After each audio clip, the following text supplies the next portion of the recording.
Hello, Katana Wielders. This is a new review of Batman the Animated Series, so here we go. Pretty Poison is, of course, the introduction of a new supervillain, that being Poison Ivy. This episode is more consistent with the quality of the rest of the series compared to previous episodes, and is the best one so far.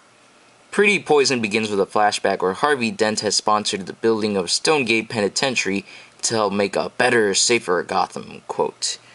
The building of Stonegate wipes out a rare rose, which leads to Poison Ivy trying to exact vengeance on Harvey Dent.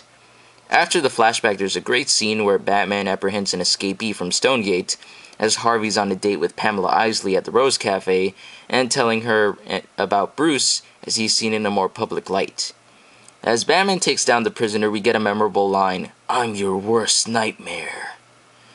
The way this series portrays the public Bruce Wayne is noticeably different than in the comics. In Batman the Animated Series, he has a reputation of a jet-setting playboy, but that he's very generous. In the comics, his public persona is even more contrary to Batman, since he pretends to be aloof with other people so no one suspects that he has the smarts and the determination to be Batman. This is not a complaint, but just an interesting difference. Another difference in Batman the Animated Series is that Harvey Dent is old friends with Bruce Wayne and does not interact with Batman too much. In the comics, it's almost the opposite, where Harvey Dent forms a triad with Gordon and Batman, and he doesn't think much of Bruce Wayne. Getting back to the episode, Pamela Isley is seducing Harvey Dent, and they are even engaged after dating for only a week so she can poison him with a lethal toxin from the last of the extinct rose. I'm glad that the whole engagement thing is glossed over quickly by having Harvey fall ill right after Pamela leaves, so there can be more intensity to the situation instead of having to do the standard mind control plot. Harvey is put into the hospital, where a doctor says he won't survive if he doesn't receive the antidote soon. The situation gets dire as Batman investigates that there is no cure since the rose the poison is derived from is extinct, save the one Poison Ivy has unbeknownst to Batman. Alfred is quite useful this episode as he looks up the information on the extinct rose and on Pamela Isley once Bruce starts to suspect that her kiss may have been the cause of Harvey's affliction. I also love Alfred at the beginning of the episode before Bruce goes to the Rose Cafe and recommends for him a great dish.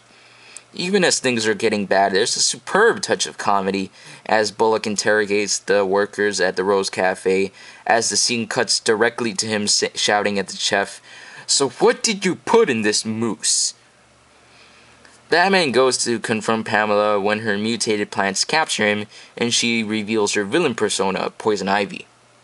She's well handled for the most part, and I can even understand why she would be angry, since Stonegate didn't really change Gotham at all to make it a better place, seeing as how the first time we see it since it's been built, someone is trying to escape by helicopter.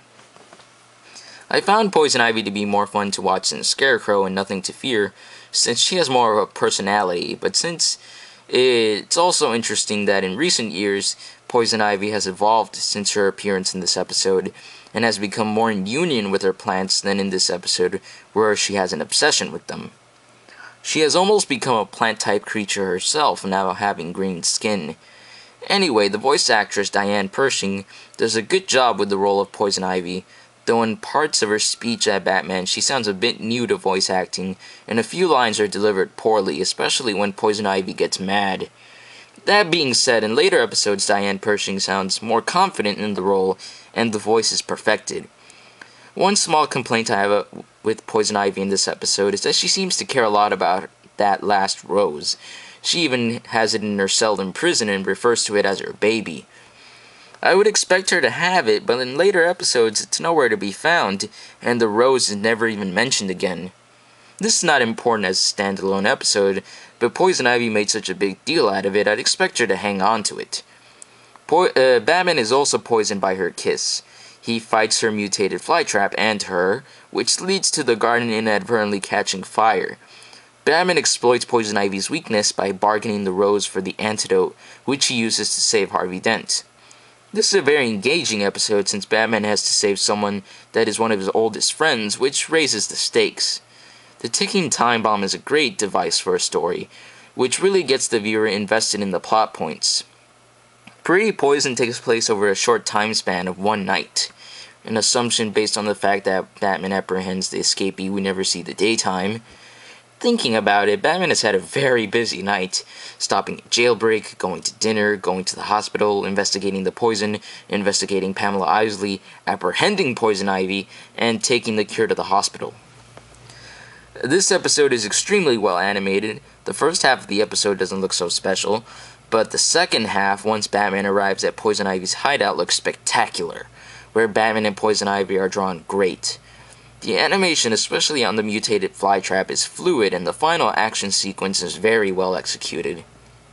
Pretty Poison is overall an exceptional episode of Batman the Animated Series, and it's just shy of being one of the greats, but not quite there. It has an engaging plot and is one of the best looking episodes that the first box set has to offer.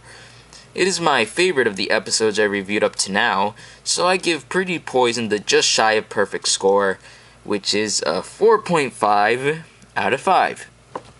Like always, thanks for tuning in, and I hope you'll tune in next week for a review of The Underdwellers, which is an episode that I have a personal history with, so we'll get to that. So see you then, of course.